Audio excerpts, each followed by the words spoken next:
شلة أدم في كل مكان حوالين العالم، فيديو جديد وبلد جديدة. صباح الفل من كراكو في بولندا.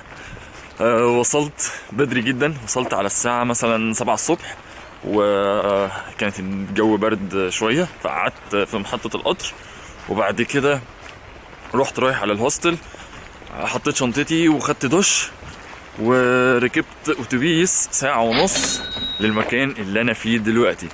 فخليني اقول لكم انا فين. المكان اللي انا فيه ده قدام اوشتفيشت كامب، اللي هي واحد من اكبر الكونسنتريشن كامب بتاعت اليهود اللي كان بيحصل فيها الهولوكوست. ولكن المكان هنا مشهور جدا جدا وعلى طول زحمة، فلازم تيجي بدري لو انت عايز تيجي لوحدك وتلحق تذكرة. التذكرة ببلاش بس عدد محدود، فلازم تيجي بدري تلحق تذكرة. والاندفيدوالز اللي هو الاشخاص لوحديهم بيخشوا بعد الساعة 4، فانت تيجي بدري تاخد التذكرة وبعدين تيجي بعد الساعة 4 عشان تخش. غير كده الحل التاني ان انت تيجي تبع جايد تور، ودي بتبقى غالية قوي. انا سألت عليها كانت تقريبا هتكلفني 50 يورو. ليه؟ فانا حاليا قالوا لي ان في معسكر تاني برضو كان بيحصل فيه الهولوكوست بس اصغر شوية، ده مفتوح دلوقتي برضو ببلاش، والشاتل باص برضو ببلاش، فهنروح ونشوف وبعد كده نيجي بعد الساعة 4 نخش هنا.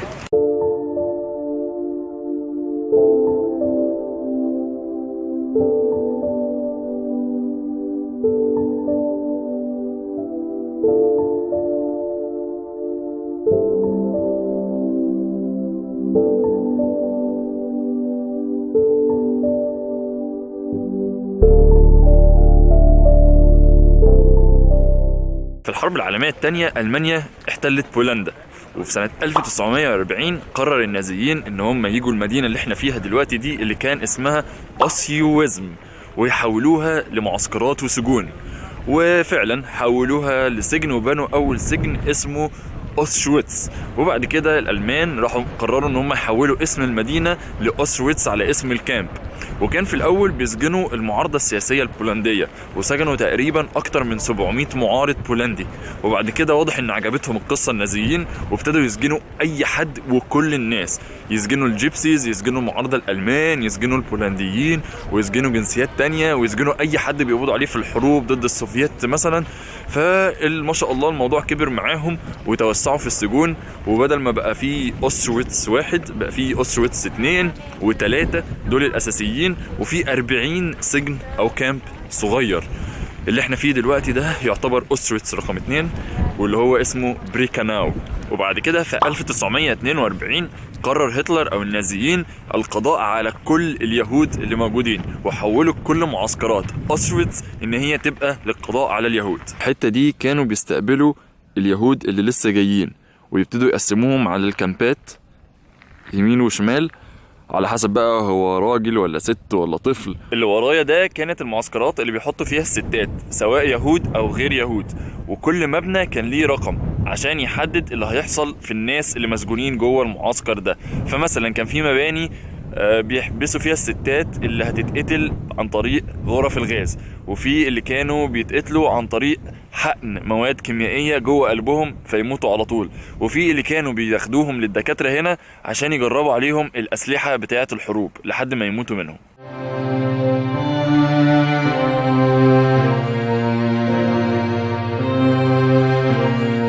الجزء ده بقى هو اللي كان فيه معسكرات الرجالة، وكان نفس الطريقة برضو بيقسموهم ويقعدوهم على حسب الطريقة اللي هيموتوا بيها.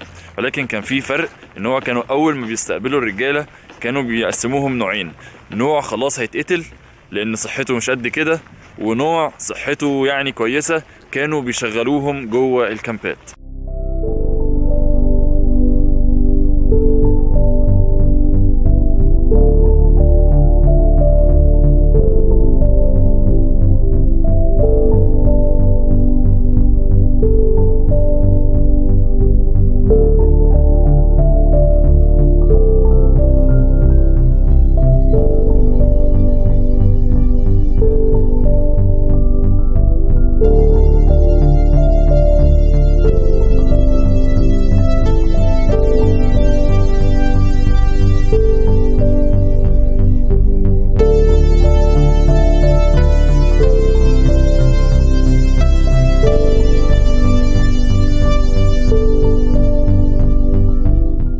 مارس 1943 ابتدى تنفيذ الجاز تشامبرز، او اللي هي حجرات او افران الغاز.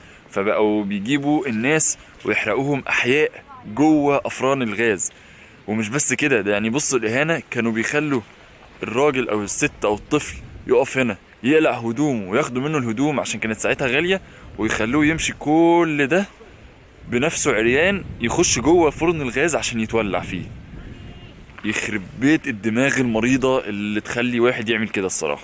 مع خسارة الألمان في الحرب ابتدوا يكسروا أي دليل على وجود التعذيب والقتل الجماعي اللي كانوا بيعملوه، لدرجة ان في 1945 استخدموا الديناميت عشان يكسروا أي حاجة اتبقت في المكان هنا. انتوا متخيلين كم البشر اللي كانوا بيترحلوا للسجن او للمعسكر ده كانوا قد ايه؟ لدرجة ان هم يبنوا خطوط سكة حديد جوه المعسكر عشان يرحلوا بيها الناس دي. يا جماعة يقال ان في اول سنة من بنى المعسكر ده اتحبس فيه اكتر من 140 الف معارض بولندي، نصهم اتقتلوا. فيعني ده لسه اصلا ما كانوش بقى لسه هتلر والنازيين ركزوا مع اليهود والتطهير وكده، فيعني ده كنا لسه في المعارضة والسجون العادية. فالارقام هنا اللي ماتت مهوله. ده الشاطئ الباص اللي ما بين الاثنين كونسنتريشن كامب، ودلوقتي خلاص راجعين للمكان الاولاني اللي هو اوشويتس رقم 1 عشان الساعه داخله على 4 فنروح نلحق المكان ده ان شاء الله. الشاطئ الباص ده ببلاش زي ما قلت لكم في الاول، وبيطلع كل نص ساعه ما بين الاثنين كونسنتريشن كامب. وصلنا خلاص. عاوز اوريكم يا جماعه ازاي الناس دي بتستغل الاماكن في ان هي تعمل سياحه من لا شيء. يعني بصوا ده بيوريك ازاي هم حولوا المكان ده لجزء تعليمي، فبقى بيطلعوا رحلات مدرسيه، بقت حاجه اساسيه للطلبه ان هم لازم يجوا يشوفوا المكان ده. وبعدين هنا في لوحه بتوريك عدد الزائرين في السنه. فبصوا في 2016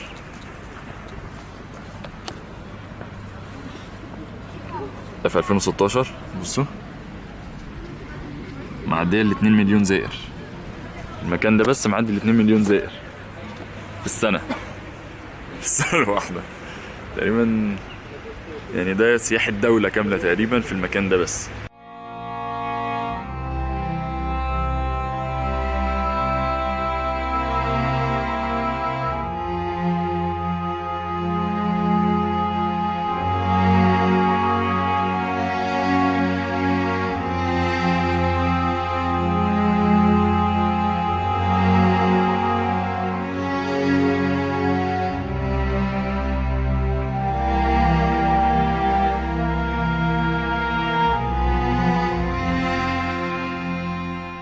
ودخلت كونسنتريشن كامب بتاع اوشتويتس رقم 1، او اللي هو المكان الاساسي هنا اصلا.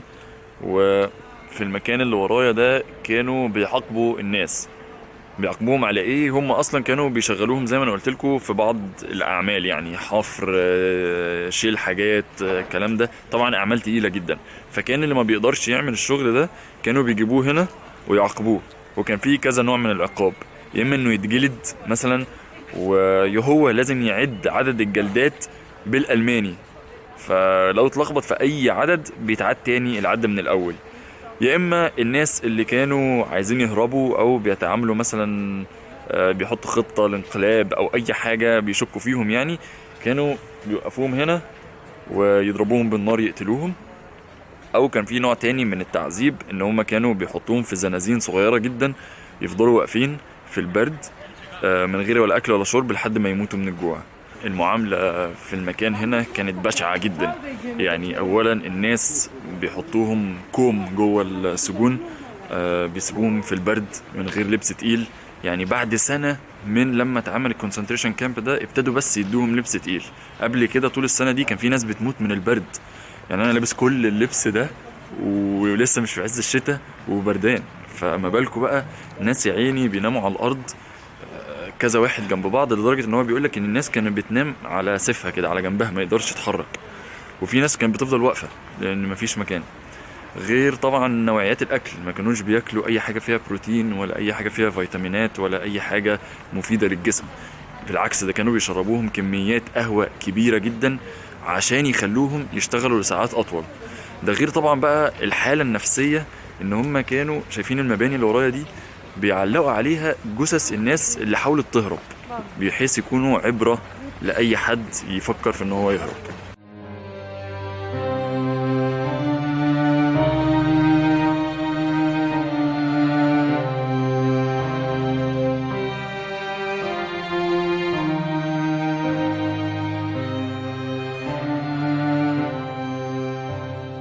من أصعب الحاجات اللي موجودة في المتحف هنا هو لستة الأسامي دي. ده دفتر بكل أسامي البولنديين اللي قدروا يجمعوهم يعني حسب الملفات القديمة، وكاتبين أساميهم كلها. فالبولنديين بيجوا بيدوروا باسم العيلة، وفي ناس ممكن تشوف اسم جدها أو حد من قرايبها كان متعذب أو مات في المكان اللي احنا فيه دلوقتي ده. حسب الإحصائيات الرسمية لبولندا، معسكرات الأوتشويتس اتقتل فيها أكتر من 1,300,000 بني آدم، أغلبيتهم من اليهود، وبعد كده البولنديين، بعد كده الجيبسي، وآخرهم خالص هو جنود السوفيت. وبكده يكون معسكرات الأوتشويتس من أبشع معسكرات الهولوكوست في العالم كله. بصوا يا جماعه، كلمتين كده في اخر الفيديو كانوا لازم يتقالوا يعني، عشان انا عارف ان في ناس هتقول لي انت متعاطف معاهم ليه، وايه اصلا اللي انت بتصوره لنا ده، واحسن كانوا يستاهلوا وبتاع، ويا ريته كان خلص عليهم كلهم وبتاع. بصوا يا جماعه، اللي حصل ده بكل المسميات، تطهير عرقي، تطهير ديني، جريمه، اباده جماعيه، واللي عمل كده مجرم وسفاح. يعني بصوا، دي الحاجات اللي انا شايفها، وده اللي المفروض يعني الناس كلها تبقى شايفاه، ان في اطفال وستات وناس بريئه، حتى رجاله ما لهمش اي ذنب في اي حاجه، اتقتلوا لمجرد شكلهم او لونهم او دينهم.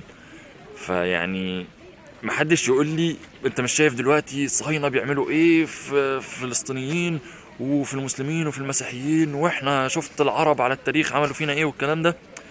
اولا في فرق، يعني الصهاينه حاجه واليهوديه ده دين حاجه تانية.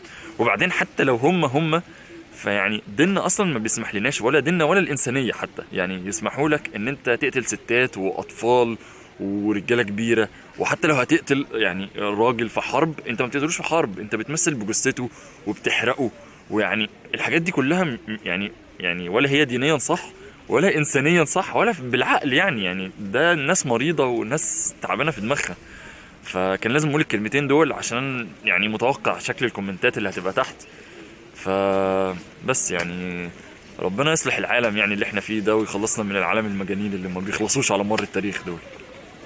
لو عجبكم الفيديو يا ريت تعملوا لايك وشير عشان يوصل لكل الناس، ومتنسوش تعملوا سبسكرايب او اشتراك في قناة اليوتيوب عشان تشوفوا كل الفيديوهات الجاية. واشوفكم في فيديو جديد، وسلام.